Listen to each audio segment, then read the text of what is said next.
my fellow beings, my name is Amanda, and today we are going to be talking about ways to handle being diagnosed with a new illness. I was planning on doing something different this week. I had actually 2 videos planned, but then something happened this week that I decided that it was more important to make a video about how important it is to have your mental health taken care of when you get first diagnosed with a new illness.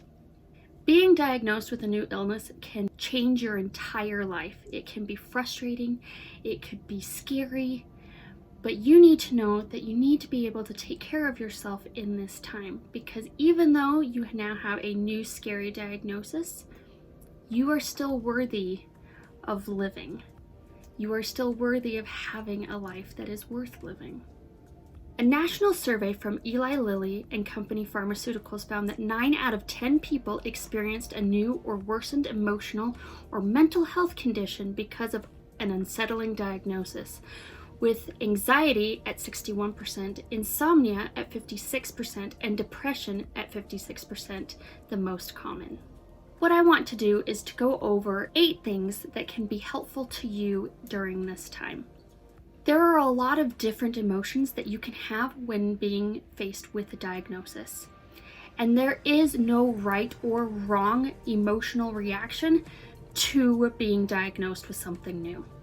Every person on this planet is different. So it's important not to tell yourself what you should be thinking, what you should be feeling, what you could be feeling, or what you should be thinking after a diagnosis like this.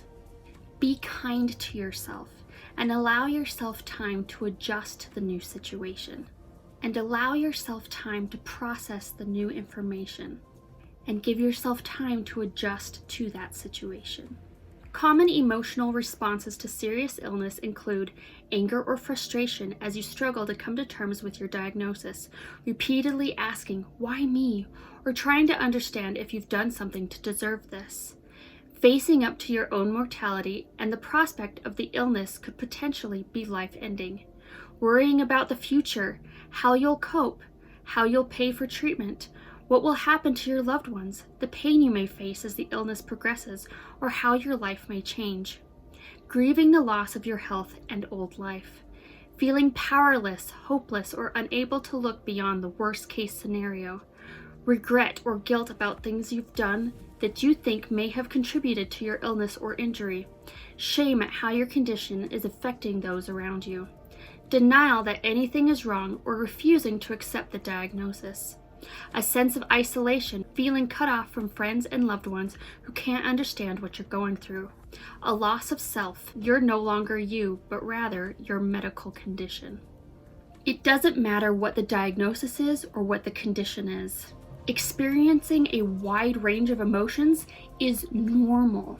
You are not going crazy and you are not weak. And just because you are having these emotions does not mean that you will not be able to face the condition as time progresses. Please go easy on yourself. So the first one I want to talk about is allow yourself to cry. It is okay to be emotional and to feel frustrated and angry about the situation. And keeping your emotions bottled up is self-defeating. And eventually you won't be able to keep those emotions bottled up anymore. But maybe you're not a crier. Crying isn't for you. So maybe you talk to someone that you trust. You could find a therapist. You could write in a journal. Or if maybe that's a little too overwhelming, you can write your concerns on a piece of paper, put it somewhere hidden, and forget about it. Something that I do is that I have little boxes. I didn't paint the second one, but I painted the first one. So the first one says Blagoslovi, which is blessings in Croatian. And in it, I write little pieces of paper that I'm grateful for. And I put it in the little box and lock it up. Then my other one is my fears box. Things that I am scared of, things that I'm afraid to admit, things that concern me. And I write little pieces of paper and I put them in here.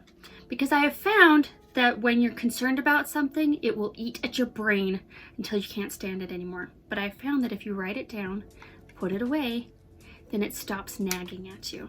So that's why I have these little boxes that I put my blessings in and things that I fear. Most of all, out of all of this, remember to allow yourself time to absorb the information that has been given to you. And it is okay to feel emotion from that. The second thing I want to talk about is therapy.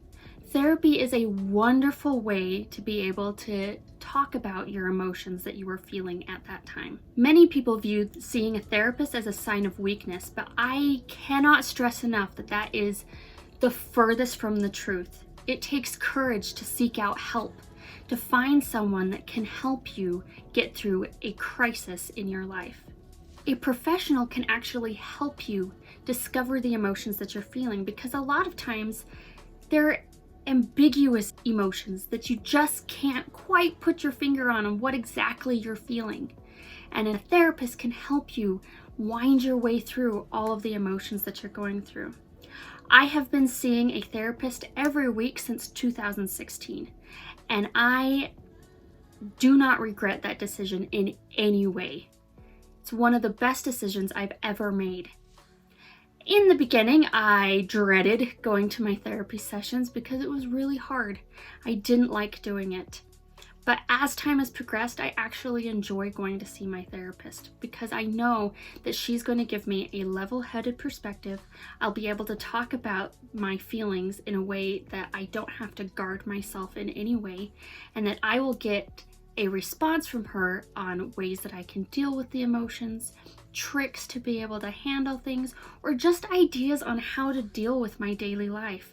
I can even tell her things that I'm frustrated with that aren't emotional. It's just, I can't do this anymore. And then she'll give me ideas on maybe different ways that I could still pursue that creative aspect of my life. So, therapy is a great thing, and I do suggest it for anyone that has been diagnosed with a new illness. Third, find yourself a support group. And this can be a support group, a formal support group of fellow sufferers, or just family and friends. Now, the importance of having a group of people that are suffering from the same thing that you are is that you now have a group of people that know exactly what you're going through. When you tell them, I just can't move my arms and legs, and everyone's in the group going, yep, I know what that's like. Or I couldn't get up to do the dishes, and everyone's like, yep. And then you have one person's like, that's why I only eat off of paper plates and paper bowls and things. And you're like, if the hippie side of me wasn't, I think I would always eat off of paper plates and paper bowls. But that's my own personal problem right there, you know. But having a support group of people that know exactly what you're going through is important. And also, there are people that are at different stages of your diagnosis. And so you can ask people that have had this illness for a really long time about how they deal with it. They can give you tips and tricks, little life hacks on how to survive with this illness and have a really good life with this illness. And in the long run, you're going to end up being that person in the group that's like, well, I've had this for a while. Let me tell you how I deal with it. And then they're like, oh, thank you. So having that kind of support group is important, but also having a supportive family and friend group around you.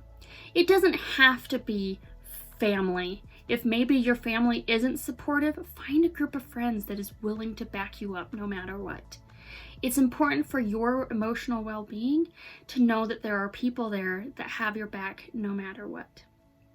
And remember, it's okay to ask for help. If the roles were reversed, would you feel put out if your friend said, I'm really super sick. Do you mind coming over and helping me for a little bit? Or, you know what, I really just can't move. Can we just hang out and talk for a little bit? Would you feel put out if your friend trusted you enough to have you come over to their house? So there is no shame in asking for help. And I know that this is easier said than done. And I'm specifically talking about myself.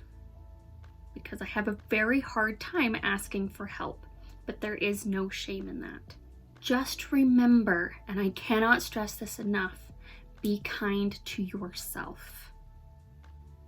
You're going to start tearing yourself up inside your head. No, because you wouldn't talk that way to someone else, so don't talk to yourself that way. The next one I want to talk about is educate yourself.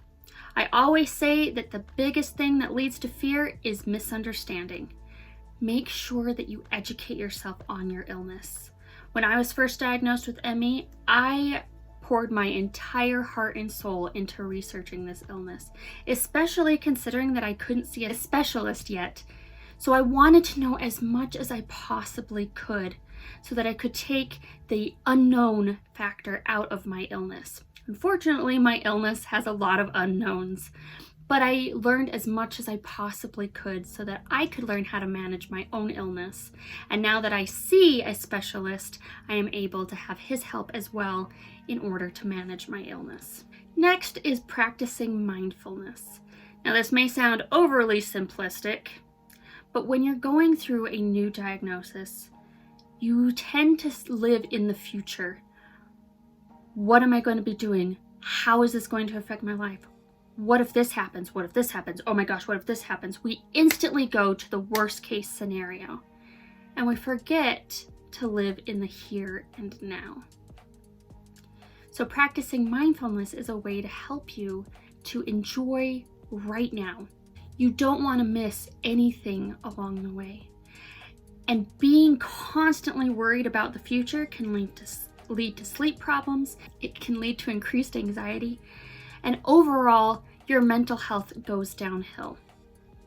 So, the next time your brain starts spiraling out of control and you're just thinking about the what ifs, I want you to think of 5 things you can see, 4 things you can hear, 3 things you can touch, 2 things you can smell, and 1 thing you can taste.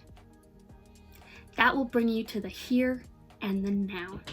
And if you have to say it out loud to yourself, 5 things I can see. I can see an iron, I can see a closet, I can see a jacket, I can see a dress mannequin.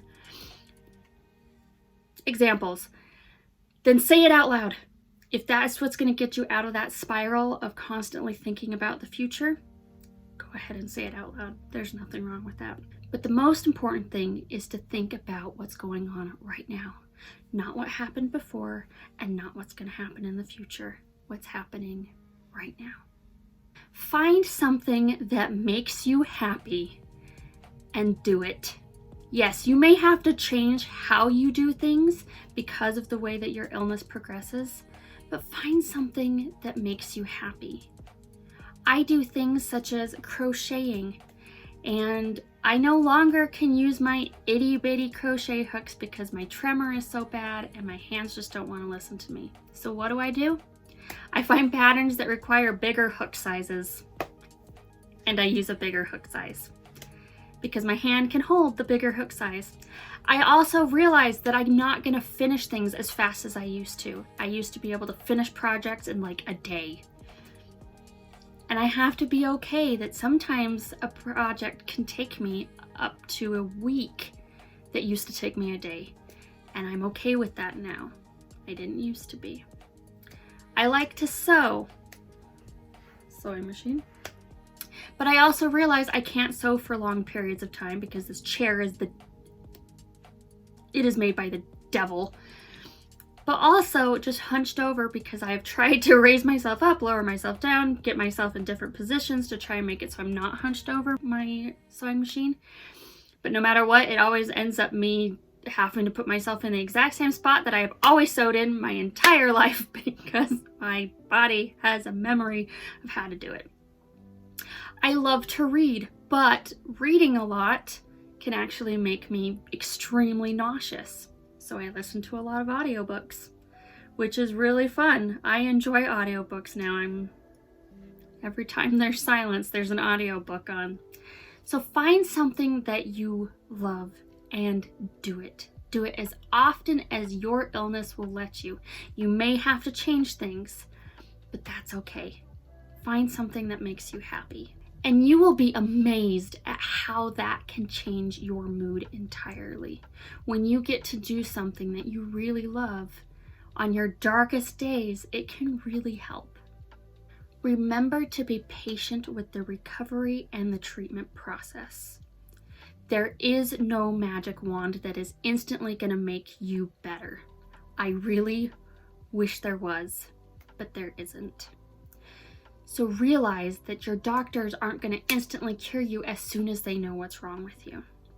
Realize that it's going to take time for you to recover, if there is a recovery.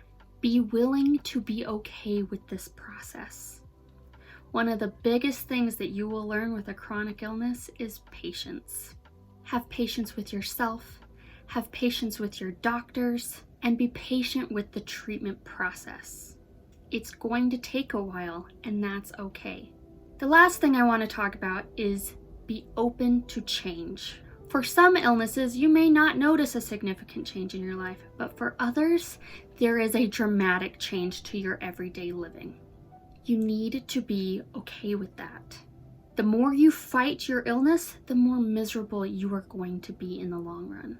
I fought against my illness for years, and I not only made my illness worse, but I also just made myself more frustrated and more angry all the time. I can't do the things that I used to do. I used to be a Zumba instructor. I used to run races. I used to go hiking. I can't do those things anymore. But I have found new things that I can do, and I try and teach myself new skills. Sometimes it doesn't work out the best, but I still try. So I know that I'm no longer the same person that I used to be. But I have found new ways to express myself. I have to be okay that it's going to take me a lot longer to get anything done. It may take me days to do something that should take someone an hour to complete, and that's okay. Being okay with change is not only physically important to your well-being, but it's also mentally important for your well-being. Think of a scary diagnosis as a trauma event from a mental health perspective, says Gail Saltz, MD, health contributing psychology editor. It's being confronted with everything from thoughts about mortality to chronic suffering. That's a lot to handle, which is why giving yourself time to process the diagnosis and the life changes you'll need to make is crucial to managing your illness. You are not alone. Right now you may feel overwhelmed and angry, but with time you will start to feel more confident. No, I can't say that there will ever be a day that you will 100% be fine with your situation, but there will come a day where you will find peace with yourself. You'll still get frustrated, you'll still get angry, but you'll be okay with the situation that you're in. And eventually, hopefully, you will find complete peace with your life so far. You are still important, and you are still worthy of love. You are amazing. Be kind to yourself. I hope this video helped in some way, or maybe you just took something from it. If you have recently been diagnosed with a new illness, remember to be kind to yourself. My heart goes out to you. If someone you love has recently been diagnosed with something new, remember to love them for who they are. If you like this video, or you just want to learn about other chronic illnesses or what life is like with a lot of chronic illnesses, then go ahead and click that subscribe button. And go ahead and click that like button if you did enjoy this video, because I like to know if someone likes the video. It's nice to know. It also helps the YouTube algorithm as well. Helpful. Remember to be kind. Kindness is free, so give it out to everyone, and I'll see you next time. Bye.